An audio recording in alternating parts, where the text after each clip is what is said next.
Good evening, everyone. Let's talk tonight about the church in Galatia.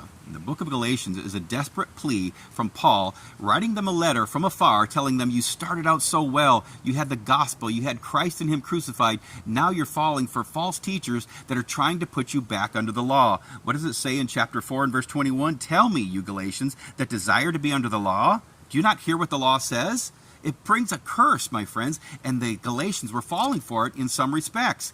Well, very clearly, he was warning them and trying to reveal the motivation behind their teaching of sneaking into the church, bringing in Judaism again. It says in chapter 6 and verse 12, as many of them as desire to make a fair show in their flesh, they constrain you to be circumcised, only lest they should suffer the persecution of the cross of Christ. You see, if they are able to convince the Galatian church that they should be back under the law, they'll have disciples of their own.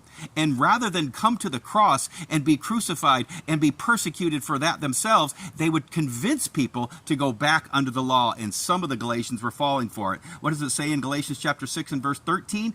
For neither they themselves who are circumcised keep the law themselves. My friends, this is very clear. I see this on my feed all the time. So many people tell me how they keep the Torah, and Torah keepers simply don't keep the Torah. They keep a little portion of it. They go to church on Sabbath. Maybe they pay their tithes, or they keep the kosher diet, and they say, I'm a Torah keeper. They are not, my friends. This is very, very clear, and this is the exact same spirit that came with those false teachers that came in Galatia. Paul was so angry with them. Look what he said in Galatians chapter 5 and verse 12. It says, I would that they were even cut off, which trouble you. He says they would be totally emasculated if it was up to me. My friends, he is angry at these false teachers. He says the gospel is enough. Christ and Him crucified. And this is precisely the example that the Torah keepers tell me all the time. You have to keep Torah. You have to go back to the old covenant and keep those rites and rituals. Otherwise, you're not saved. You have to keep what Yeshua said. My friends, this is not impressive to Jesus. He says, I came to fulfill the law,